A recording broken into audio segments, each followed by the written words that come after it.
Hello वांगसित man, आपका स्वागत है मेरे चैनल फिक्सन वर्ल्ड पे। जिसको भी वीडियो पसंद आ रही है वो इसे लाइक करे, सब्सक्राइब करे और कमेंट करे, जिससे कि मुझे पता चलता रहे कि आपको ये वीडियो कैसी लग रही है। जैसे कि हमने लास्ट पार्ट में देखा था, विंग ने अपनी बहन मिमी को बचा लिया था सैडो गैंग की मदद से, और उसमें नीमिंजू अब मिमी को पसंद करने लगे थे और उनकी आज इंगेजमेंट करनी था। चलो अब आगे शुरू करते हैं। हमने देखा था लास्ट सीन में कि कैसे वहाँ पे सुसे आ गया था और उसने नीमिंजू को कितना मारा था और बेबुसैन को भी, और उसने पहले ही सारे बाहर के जितने भी बॉडीगार्ड थे उन सबको भी मार गिराया था। और नीमिंजू और बेबुसैन को देखते हुए वो बोल रहा था कि तुम दोनों के कारण ही मेरा सारा प्लान बर्बाद हो गया, वरना उसको कितने पैसे मिलते, क्योंकि सुसे का जो कि एक सैडो गैंग का ही वो भी वर्क करता था उसी में ही, लेकिन फिर भी उसने पैसों के कारण ये सब कराया था, क्योंकि वो सिर्फ लोगों की इन्फॉर्मेशन इधर से उधर करा करता था। सुसे जब नीमिंजू के पैर में एक बंदूक मारता है गोली, तो वहीं पे जो मिमी थी उसकी एक चीख निकल जाती है, और वो जब सुसे को देखती है और उसके पीछे वाले इंसान को, तो एकदम घबरा जाती है और पीछे की तरफ जाने लगती है और सोफे में गिर जाती है। उसे अपना सारा पुराना फ्लैशबैक याद आ रहा था कि कैसे उन लोगों ने उसके साथ क्या क्या किया था। अब चलो हम फ्लैशबैक देख लेते हैं, आखिर वहाँ पे हुआ क्या था। हम देखते हैं जब उन सारे बच्चों को उन्होंने किडनैप कर लिया था, तो वो लोग उन सबको ही एक काल खुटरी ऐसी जगह पे ले गए थे। वो सभी लोग वहाँ पे चिल्ला रहे थे, कह रहे थे कि हमें छोड़ दो, हमें छोड़ दो, जितने भी बच्चे थे। लेकिन वो लोग कुछ नहीं कर रहे थे। कई बच्चों को तो वो पैरों से घसीटते हुए लेके जा रहे थे और उनको खूब मारा जा रहा था। कईयों को ड्रग्स दिए जा रहे थे जिससे कि उन्हें आगे जाके बेच सकें, उन्हें और बड़ा दिखा। हंसी मिमी के सामने उसी की दोस्त को लेके जाया गया था और उसके इंजेक्शन लगाया गया था ड्रग्स का, और उसके सामने ही उसका रेप हुआ था। सेम ऐसे ही मिमी के साथ भी, और मिमी ने बहुत कोशिश करी अपने आप को छुड़ाने की, लेकिन वो नहीं छुड़ा पाई और उन्हें बहुत बुरी तरह मारा भी। और ऐसे सभी के साथ वहाँ पे हो रहा था। मिमी को वो सारे फ्लैशबैक याद आ रहे थे, कैसे उसकी दोस्त को इन लोगों ने मार दिया था, उसका रेप कर करके। फ्लैशबैक से बाहर आता है, मिमी अपना मानसिक संतुलन खोने लगी थी और चिल्लाने लगी थी। मिमी अपनी बहन की ऐसी हालत देख के बेबीसन रोने लगा था और कह रहा था, मिमी सब कुछ ठीक है, मिमी घबराओ मत। और तभी वो जो पीछे से इंसान था वो बाहर आता है, कहता है, अरे तुम तो वही लड़की हो ना जिसे हम सब ने मिल के टेस्ट करा था, तुम्हारी बहन तो वैसे काफ़ी खूबसूरत है। ये बेबूसैन को देखते हुए बोल रहा था, और नीमिंजू को बोलता है कि तुम्हारी होने वाली वाइफ का तो हमने कुछ पहले ही टेस्ट कर लिया, क्यों ना हम दोबारा टेस्ट करें। और उसी वक्त उन सबके सामने वो करने लगता है। उसके मदर फादर भी चिल्ला रहे होते हैं, लेकिन वो उनको क्या कुछ फ़र्क पड़ना था। विंग की मदर ये सदमा बर्दाश्त नहीं कर पाती, उस अपनी बेटी को अपने सामने ऐसा देखते हुए वो वहीं हार्ट अटैक से मर जाती हैं। विंग वहाँ चिल्लाता रह जाता है, मदर मदर, और उसके फादर को भी वहीं हार्ट अटैक आया था अपनी बीवी को ऐसे मरता हुआ देखकर।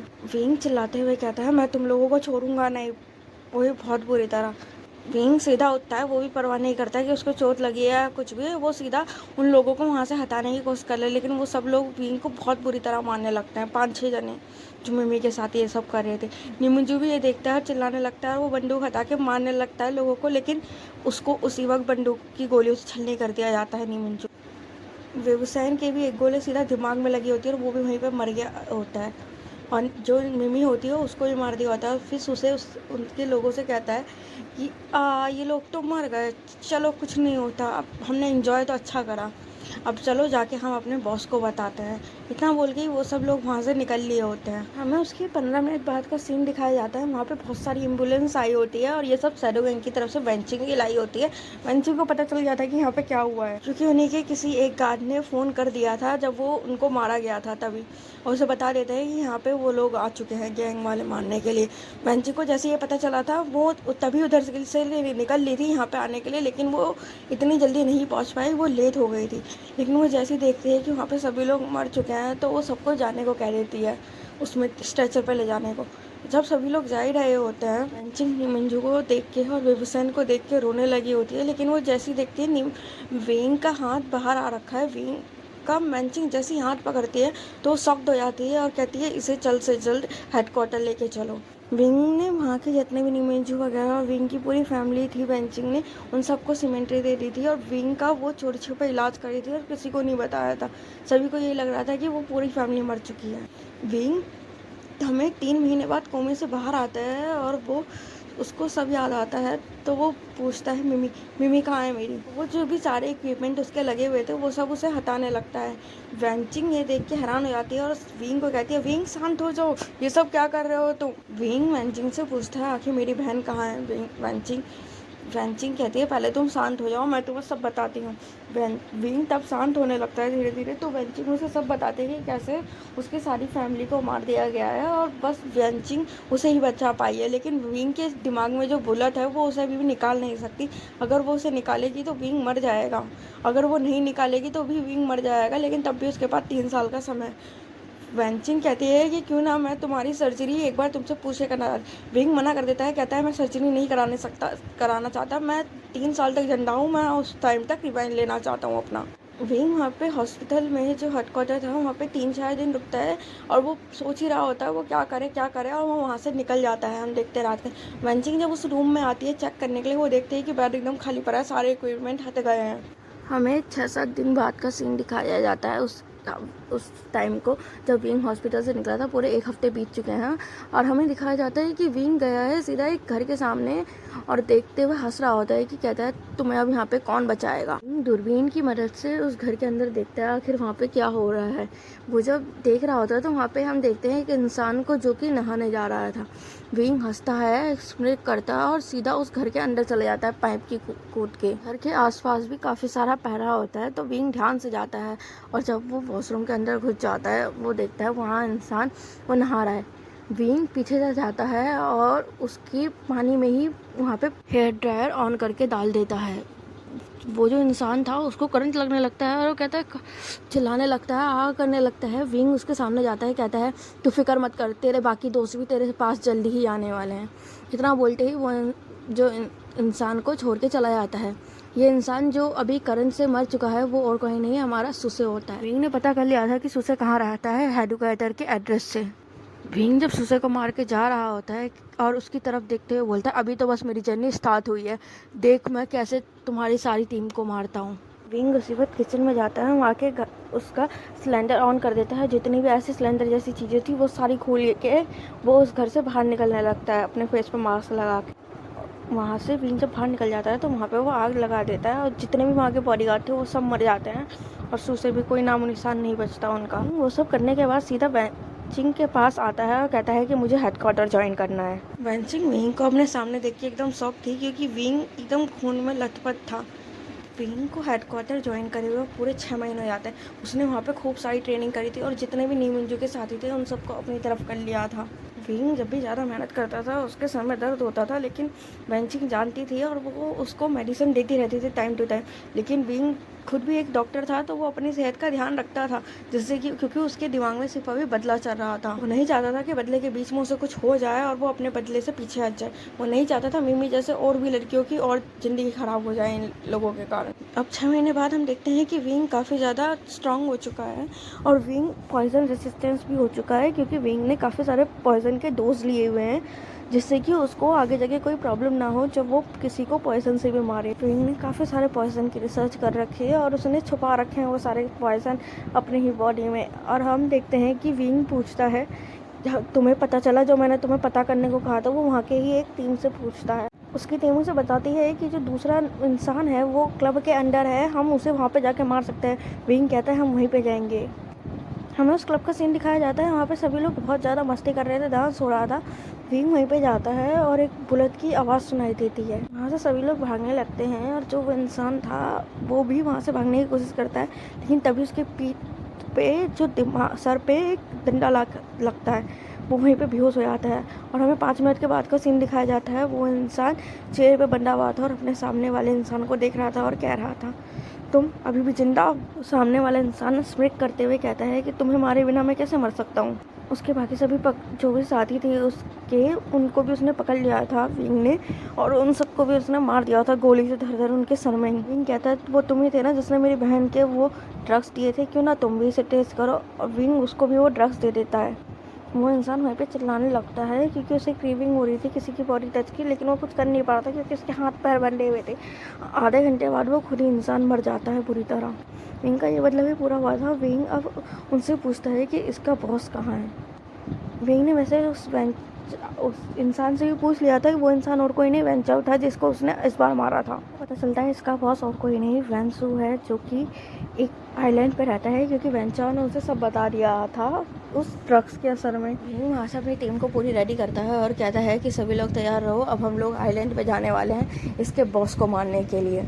विंग इतना बोलते हैं वहाँ से निकल जाता है। हम पूरे 2 महीने के बाद का सीन देखते हैं। उन्होंने पूरी प्लानिंग कर ली थी उस आइलैंड पे उन लोगों को मारने के लिए। हम देखते हैं वो जो आइलैंड था वो काफ़ी बड़ा था और काफ़ी सुनसान था।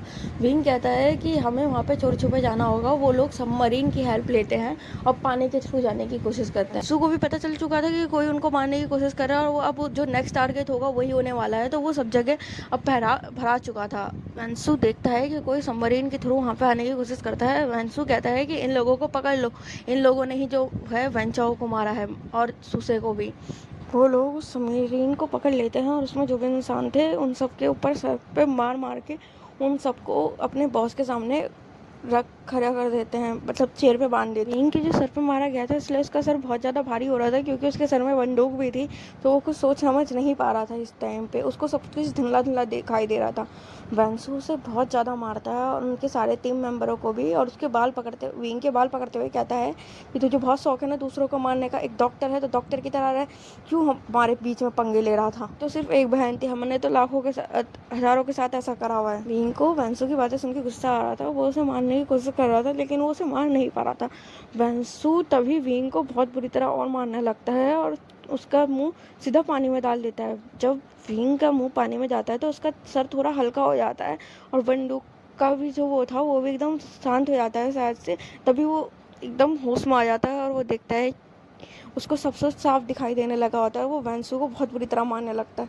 वहाँ पे और सभी लोग भी आ जाते हैं और वो उसकी टीम को मारने लगते हैं। कहते हैं अगर तू शांत नहीं हुआ तो उन्हें हमारे बॉस को नहीं छोड़ा तो हम तुम्हारी सारी टीम को मार देंगे।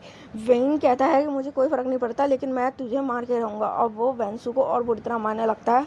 उसके सारे लोग आते हैं और विंग को पकड़ लेते हैं। विंग के पहले ही काफ़ी ज़्यादा चोट लग चुकी थी क्योंकि उन लोगों ने उसे मिलकर मारा था जब वो बंधा हुआ था, और अब तो और ज़्यादा उसे चोट लगने लगी थी। विंग उसी वक्त ही वहाँ पे एक पॉइजन छोड़ देता है जो वेंसू उसे चक्कू मारने आ रहा था। उस पॉइजन के असर से वो देखते हैं कि वहाँ पे सभी लोगों को खांसी लेने में सांस लेने में दिक्कत होने लगी होती है। अपने सारे टीम मेंबर को पहले से ही एंटीडोट दे दिया था क्योंकि उसने सोचा था कि अगर ये इमरजेंसी के लिए यूज़ करेगा। वेंसू की हालत जैसी वेंजूलियो देखता है वो भी विंग को मारने की कोशिश करता है क्योंकि उसे पता चल जाता है, और वो उसका गला पकड़ते हुए कहता है जल्दी इसका एंटीडोट दो। विंग उसके मुँह में जैसे वो बोलता है उसके मुँह में भी एक पॉइजन डाल देता है। वो वहीं पर तड़प के एकदम जैसे आग लगने लगती है वैसी उसकी पूरी नसें बाहर आ जाती है और वो वहीं पर मर जाता है। विंग और विंग के दोस्तों को भी काफ़ी चोट लगी होती है और वो वहीं पे बेहोश हो गए होते हैं। विंग के भी काफ़ी ज़्यादा चोटें लगी होती हैं और उसके हर जगह से खून निकल रहा था जैसे कि हमने फर्स्ट पार्ट में देखा था।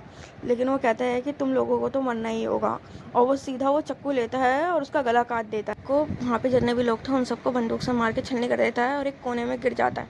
उसके पैरों में हाथों में बहुत सारी जगह चोटों के निशान आ गए थे। जैसे कि हमने फर्स्ट पार्ट में देखा था उसे काफ़ी सारे खरोचों के निशान थे।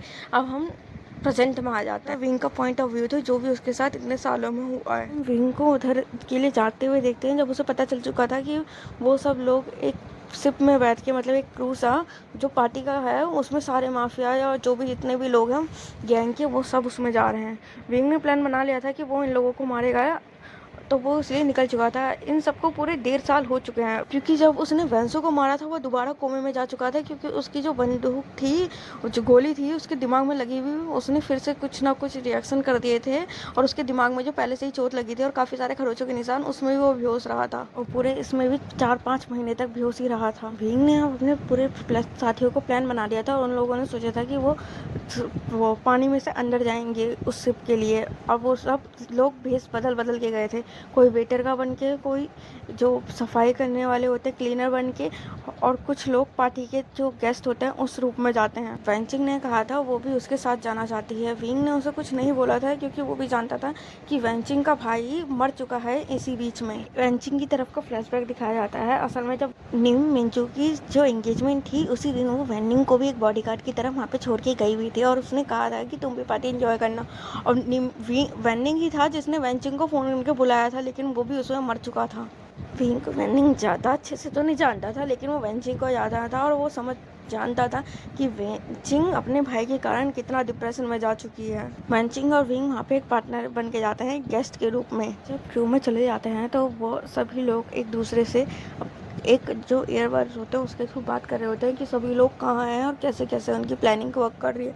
उन्होंने पूरे बेसमेंट एरिया में जो भी शिप का था वहाँ पे पूरे में बम बिछा दिए थे टाइम वाले, जिससे कि वो उस पूरे क्रू को ब्लास्ट कर सके और जब वो निकल जाए यहाँ से। विंग का तो वैसे निकलने का कोई प्लान नहीं था इसमें, विंग तो पहले से ही वो बस इन लोगों से बदला लेके मरना ही चाहता। विंग वहाँ पे इन सब लोगों को देख के सोचता है कि यहाँ पे कोई भी इनोसेंट नहीं है, ये सभी लोग माफिया हैं, डार्क वर्ल्ड्स हैं, इन सब लोगों को जीने का कोई हक नहीं है। हमें किसी के लिए भी सांत्वना नहीं दिखानी है कि सिंपैथी दिखाओ, कहो कि इनोसेंट लोग हैं। उसने ये सब अपने ईयरबड्स में कहा था। उसके सभी लोग कहते हैं हम सब जानते हैं और हम लोग इन लोगों को नहीं छोड़ने वाले। उसके सभी टीम के मेंबरों के आंखों में गुस्सा था इन लोगों के लिए कि कैसे उन्होंने उनके बॉस को मार दिया और कैसे उनकी कंट्री में आके सारे इलीगल काम करते हैं और उनके कितने सारे लोगों को जो भी उनकी लाइफ में सबसे इम्पोर्टेंट थे उन सबको इन लोगों के कारण उन्होंने खो दिया है। वहाँ पे सभी के उसमें कुछ ना कुछ ड्रग्स मिला देता है जिससे वो सब लोग कुछ टाइम के लिए बेहोश हो जाए।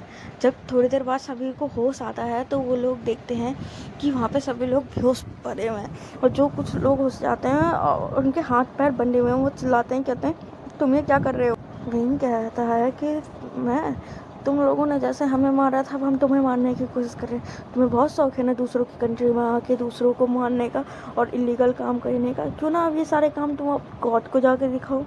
या मैं गॉड को क्यों कह रहा हूँ, तुम हेवन जाओगे, तुम लोगों को तो हेवन में तो क्या हेल में भी जगह नहीं मिलेगी। विंग उन लोगों को धीरे धीरे करके मारने लगता है बंदूक से, लेकिन कुछ लोग जो होते हैं उन्होंने अपनी रस्सी खोल ली थी और उन सब लोगों को मारने लगे थे जितने भी उस टीम के लोग थे। उसी में से एक इंसान ने अपनी रस्सी खोल के वेंचिंग को पकड़ लिया था। विंग जब देखता है कि उस इंसान ने वेंचिंग के गले पे चाकू रख रखा है तो वो कहता है कि ये तुम क्या कर रहे हो। वो उस इंसान विंग से कहता है कि अपनी जो ये बंदूक है उसे हटाओ वरना मैं इस लड़की को मार दूंगा। विंग देखता है कि उसके बाकी सारे दोस्तों को भी पकड़ लिया गया है, जितने भी उसके टीम के लोग थे। वो इंसान विंग को भी पकड़ लेते हैं और बोलते हैं तुमने क्या सोचा था, तुम हमारी शिप में आके हमें ही पकड़ लोगे, हाँ हमें मारने की कोशिश करते हो। वो उस कहते ही विंग के बहुत तेज सर पे मारता है। विंग के वैसे ही सर में बहुत ज़्यादा चोट थी और भी ज़्यादा लग जाती है। वेंचिंग उससे चिल्ला के कहते हैं विंग, और उसके सारे टीम मेंबर भी कहते हैं बॉस। तो वहाँ पे जो उनका सबसे बड़ा माफिया होता है वो कहता है हाँ इस लड़की को तो तुम्हारी कुछ ज़्यादा ही फिक्र हो रही है। और वो इतना कहते ही उसके पास जाते हैं और उस लड़की वो वेंचिंग के बहुत तेज थप्पड़ मार देते हैं। विंग कहता है उसको छोड़ दो, इसमें उसका कुछ भी हाथ नहीं है। वो लोग कहते हैं अच्छा पर ये भी तो तुम्हारे साथ ही आई थी। वो विंग से ऐसा कहते हैं और कहते हैं वैसे काफ़ी अच्छा माल तुम्हारे अपने पास रख रखा है। और वेंचिंग के साथ वो बदतमीजी करने, वेंचिंग उतने में ही अपने आप को बंदूक से गोली मार लेती है क्योंकि वो ये सब नहीं करना चाहती थी अपने साथ। वेंचिंग विंग से कहती है कि इन सबको छोड़ना मत, अगर हम मर भी जाएं तो तुम इन सबको छोड़ना मत। इतना कहते हैं उसके बाकी सारे टीम मेंबर भी अपने आप को गोली मार लेते हैं। विंग बहुत तेज चिल्लाने लगता है और रोने लगता है और उसी वक्त वो वहाँ पे ब्लास्ट कर देता है जो भी उन्होंने बना रखा था और वो पूरी क्रू जल जाती है। विंग अपने आखिरी समय पर अपनी आंखें बंद करते हुए उसे अपना सारा फ्लैशबैक याद आ रहा होता है कि कैसे उसकी बहन के साथ वो कितना खुश था और इन लोगों ने कैसे उसकी लाइफ बर्बाद कर दी। कैसे वो वेंचिंग से मिला, उसने सब कुछ स्टार्ट दोबारा से करा, लेकिन वो सब दोबारा से इन लोगों ने बर्बाद कर दिया। विंग ने उन सबको मारा लेकिन वो अभी भी सोच रहा है उसने क्या पाया, सब कुछ खो दिया। लेकिन उसे इस बात की कोशिश थी, उसने अपनी मम्मी जैसी कितनी सारी लोगों को बचा लिया, लड़कियों को। अपनी आंखें बंद करते हुए अपने आसमान में देख रहा था तो वहाँ पे उसे अपनी मम्मी की छवि दिखाई देती है जो बोल रही थी गागा आपने मेरा बदला ले लिया। कहती है you are the best gaga in the world, आपने मेरे जैसे कितने लोगों को बचा लिया गागा। विंग स्माइल करता है और उसी वक्त अपनी आंखें बंद करता है। तभी उसे एक आवाज़ सुनाई देती है हेल्प, मेरे बच्चे को बचा लो। मैं एक अच्छा मदर नहीं बन पाया लेकिन प्लीज़ तुम एक अच्छे मदर बन जाओ, उसे बचा लो। विंग अपने सामने एक इंसान को देखता है जिसके बाल बहुत ज़्यादा लंबे थे और उसने कुछ पुराने ज़माने के कपड़े पहने हुए थे। विंग उससे कहता है आखिर तुम कौन हो और तुम यहाँ क्या कर रहे हो। वो इंसान एकदम रोते हुए बोलता है और झुक पूरा मतलब घुटनों पे बैठ जाता है और बोलता है प्लीज़ प्लीज़ मेरी बेटी को बचा लो, उसे एक अच्छा जीवन दे दो जो मैं नहीं दे पाया। विंग उससे कहता है कि आखिर तुम हो कौन, पहले मुझे ये तो बताओ आखिर मुझे किसको अच्छा जीवन देना है और कौन है तुम्हारी बेटी। जो सामने वाला इंसान था वो रोते हुए बोलता है मैंने सब कुछ बर्बाद कर दिया, मैंने सोचा था, मैंने अपनी फैमिली बर्बाद कर दी, मैंने अपने मदर फादर को कोई खुशी नहीं दी, मैंने सब कुछ बर्बाद कर दिया सिर्फ एक प्यार के खातिर। प्लीज़ उन लोगों से मेरा बदला लो, मेरे बच्चे को उनसे बचा लो। वो लोग उसे भी मार देंगे। मैं तुम्हारी तरह स्ट्रांग नहीं हूँ, शायद तभी मैं आज यहाँ मुकाम पे हूँ, लेकिन तुम स्ट्रांग हो। उनसे मेरी बच्चे को उनसे बचा लो, वो लोग उन्हें मार देंगे। वो इतना बोलते हुए रोते हुए वहाँ से गायब होने लगा था। विंग उसको चिल्लाते हुए कहता है, पहले ये तो बताओ तुम हो कौन और मेरे को किसको बचाना है और कौन है वो लोग। विंग तभी अपने एक अनजान से प्लेस पे अपनी आंखें खोलता है। हे दोस्तों, चलो हम कल देखेंगे आखिर ये ऐसा क्या हुआ है, विंग ये कहाँ पे है और कौन इंसान है जो विंग से बोल रहा है उसके बच्चे को बचा लो, और कैसे उसने अपने मदर फादर का दिल दुखा दिया है इतना ज़्यादा कि वो रोने लगा है। चलो हम ये सब अब नेक्स्ट वाले पार्ट में देखने वाले हैं। और अगर आपको ये वीडियो अच्छी लग रही है तो इसे लाइक करो, सब्सक्राइब करो, क्योंकि अब चालू होने वाली है हमारी विंग की एक नई जर्नी जो कि आप लोगों को बहुत पसंद आने वाली है।